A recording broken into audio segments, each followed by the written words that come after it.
Hoy, en mi meditación personal, leía un texto de San Gregorio Magno y me acordaba especialmente de ustedes, los alumnos de primero de teología. San Gregorio dice que el que trata a Dios y le ama se siente movido a conocerle cada vez más. No se contenta con un conocimiento superficial, sino que busca penetrar profundamente en todo lo que se refiere a Dios. Muy inútil es la piedad, escribía este santo Papa. Muy inútil es la piedad si falta la ciencia. Una vida interior sin la oportuna doctrina, sin el combustible del saber de Dios, no puede ser auténtica. Sería a lo más una apariencia de hoguera que se apagaría pronto en cuanto se presenta alguna aridez del sentimiento o apenas comiencen las dificultades. El objetivo de nuestra vida es la santidad y por la llamada que hemos recibido, la evangelización, ser apóstoles. Pues para lograr estos objetivos necesitamos formación. Para nuestra santidad, doctrina. Para la evangelización, doctrina. Y para la doctrina, tiempo oportuno con los medios oportunos. Ahora a través de estas grabaciones. Pero no esperemos especiales iluminaciones de Dios, que no tiene por qué darnos, cuando tenemos unos medios humanos bien concretos, como es el estudio y el trabajo. Así que ánimo, que la doctrina y la piedad, el estudio y la vida interior van de la mano. Comenzamos una primera grabación del tema 4. Revelación del misterio trinitario. Es la grabación número 11, para que no se pierdan. Este tema viene a ser como una recopilación, un resumen de lo ya visto en los dos temas anteriores sobre Sagrada Escritura, los rasgos de Dios en el Antiguo Testamento y los rasgos de Dios con esa novedad cualitativa en el Nuevo Testamento. Por aquí vamos a empezar, porque el misterio de Dios Trino nos lo revela nuestro Señor Jesucristo. Y comienza esa revelación cuando se muestra la divinidad de Jesús. El Nuevo Testamento es un elocuente testimonio sobre la divinidad de nuestro Señor Jesucristo. Todo el Nuevo Testamento gira en torno a la confesión de Pedro. Tú eres el Cristo, tú eres el Hijo de Dios vivo. Mateo 16, 18. Jesús es el Señor. Filipenses 2, 11. Jesús manifestó su divinidad poco a poco, de una forma gradual, progresiva. Una pedagogía muy adecuada al sentido monoteísta del pueblo de Israel. Esta manifestación de su divinidad está ligada a la conciencia que Jesús tiene de su filiación al Padre. Y fue la manifestación de esta conciencia filial, acompañada por los signos que daban credibilidad a sus palabras, lo que hizo que los discípulos entendiesen que era necesario tomar en sentido fuerte esa filiación de Jesús al Padre. Y al tomar en serio esa filiación, venerarle como Hijo y como Dios, porque el Hijo tiene la misma naturaleza que su Padre.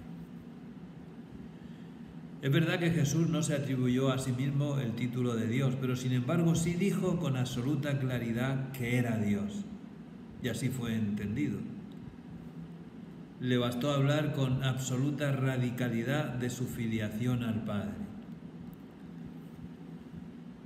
Son muy notables los textos abundantes en los que Cristo se dirige a Dios en su oración llamándole Padre, Padre mío.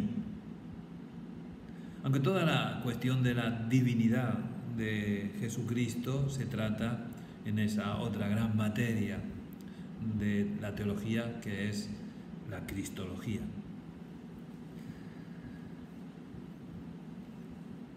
El Padre da testimonio del Hijo, el Padre mismo, Dios Padre, da testimonio de su Hijo y da a entrever que es su Hijo único en la teofanía del bautismo, cuando le llama mi Hijo muy amado. La misma voz que se oye en Monte Tabor, en la transfiguración del Señor. Este es mi Hijo, el amado, en quien me he complacido. Esta declaración en la transfiguración es confirmación de lo que ya se dijo en el bautismo. Ya vimos en la clase anterior cómo Jesús puso siempre su filiación al Padre a un nivel muy distinto de la filiación de sus discípulos. Evita decir nuestro Padre. En los evangelios sinópticos Jesús se refiere a sí mismo como el Hijo que conoce al Padre. Y como tal Hijo es superior a los siervos, que son los profetas. El Hijo es superior incluso a los ángeles. Mateo 24, 36. Y en el Evangelio de San Juan la afirmación de la filiación divina de Jesús se hace aún más explícita. Como el mismo escritor, como el mismo Juan dice, este Evangelio ha sido escrito para que creamos que Jesús es el Cristo, el Hijo de Dios. Juan 20, 31. Y el prólogo de ese cuarto Evangelio comienza con la afirmación de la preexistencia eterna del Verbo de Dios. San Juan aplica a Jesús el título de unigénito del Padre. Expresiones equivalentes a la de el Hijo o el Hijo de Dios, el Hijo del Padre. Y estas manifestaciones se encuentran también un eco fiel en los demás escritos del Nuevo Testamento.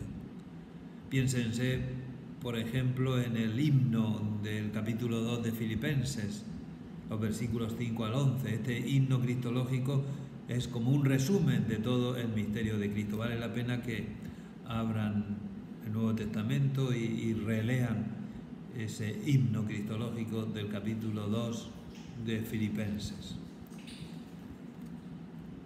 Toda la vida de Cristo es revelación. Y Jesús nos va a revelar al Padre. Nos va a revelar al Padre con sus palabras, con sus gestos, con sus milagros. Hasta incluso lo revela también con sus sufrimientos. Felipe, quien me ha visto a mí, ha visto al Padre, dice en la última cena. Y es que nuestro Señor en su actuar revela su filiación divina. Y al hacerlo revela también al Padre. De ahí que la cruz, momento culminante de la redención, en el rostro de Cristo sufriente se revele también el rostro del Padre. El Padre es revelado por el Hijo. Es verdad que en muchas religiones se invoca a Dios como Padre. La divinidad ha sido llamada con frecuencia Padre de los dioses y de los hombres. Pero cuando otras religiones tratan a Dios como Padre, se refieren sobre todo a que es el origen de todas las cosas o a que tiene esa bondad y esa solicitud amorosa con todos los hombres, actuando como un buen padre con sus hijos.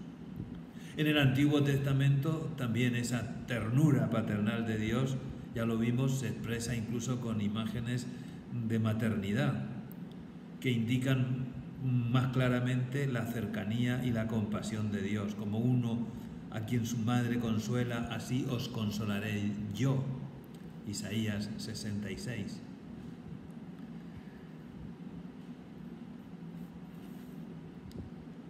Nuestro Señor, en cambio, inserta su predicación sobre Dios en la doctrina del Antiguo Testamento.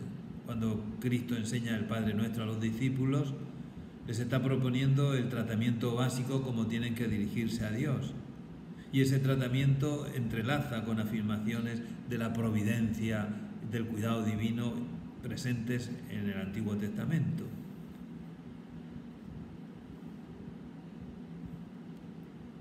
Pero lo realmente novedoso y la revelación máxima de Jesús en el Nuevo Testamento es que la paternidad de Dios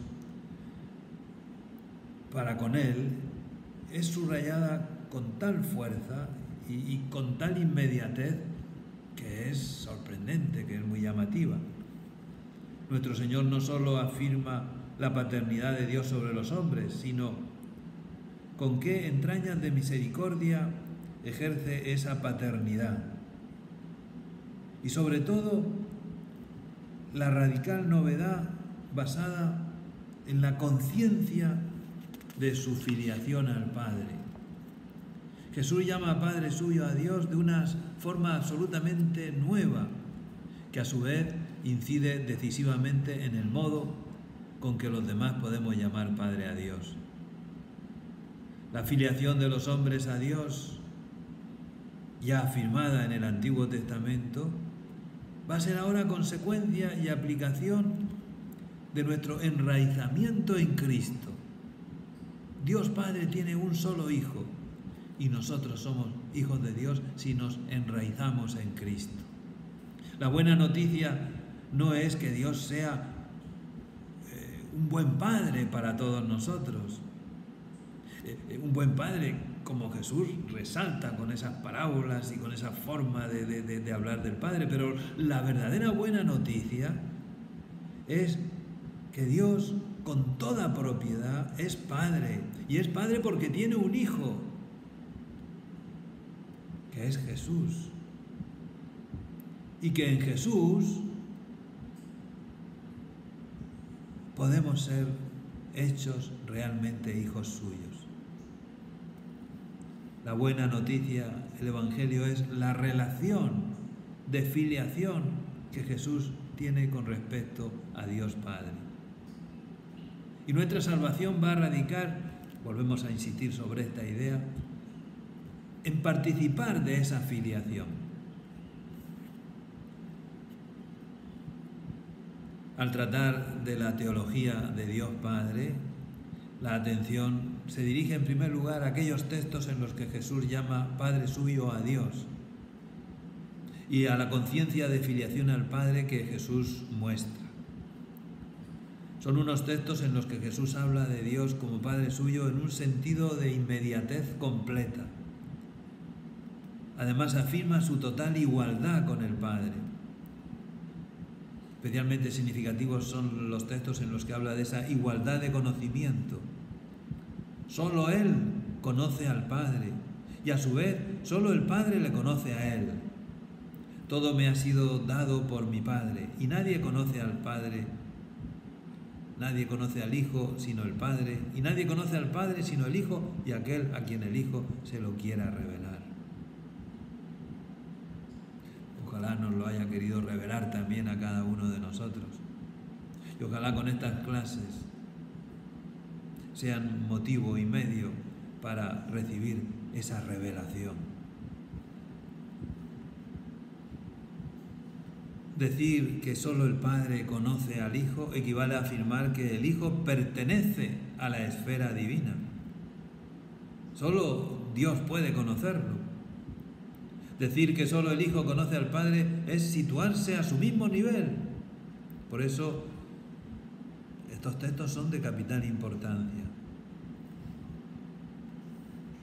Al revelar la igualdad de conocimientos existente entre el Padre y el Hijo, como el conocimiento sigue al ser, se revela también la igualdad de naturaleza existente entre ambos. Esta unión Padre e Hijo es de tal naturaleza que Jesús puede afirmar enérgicamente no solo su unión con el Padre, sino su unidad con Él.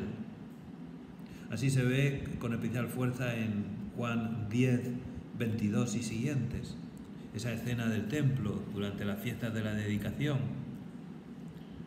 Yo y el Padre somos una sola cosa, dice a los que intentan apedrearle como blasfemo.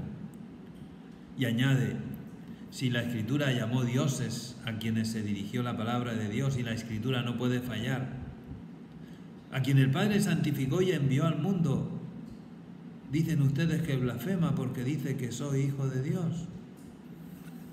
Si no hago las obras de mi Padre, no me crean, pero si las hago, crean en las obras. Un texto también muy claro de esa igualdad de naturaleza.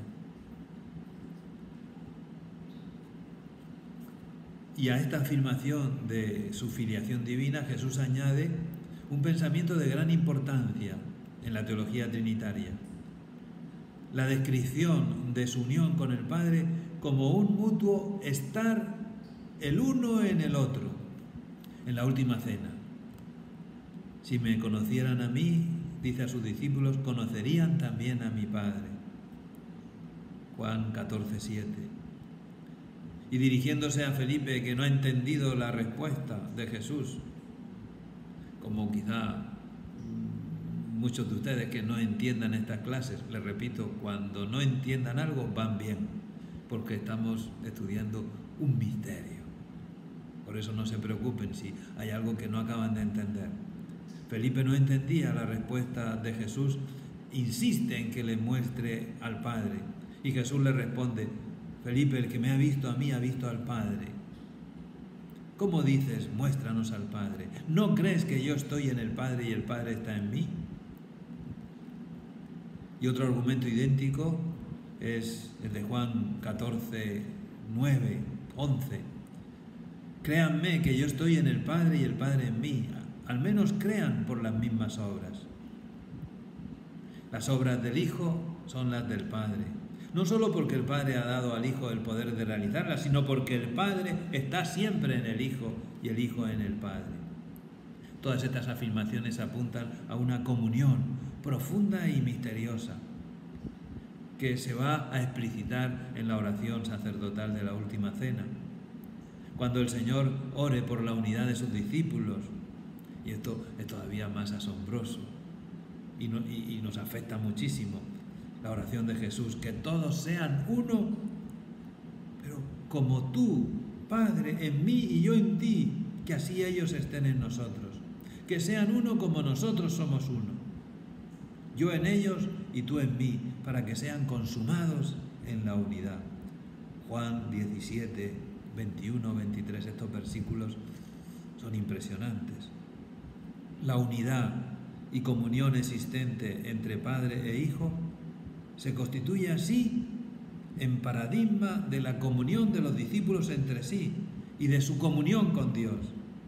Se abre entonces un panorama de relaciones personales en Dios y de los hombres con Dios y de los hombres entre sí.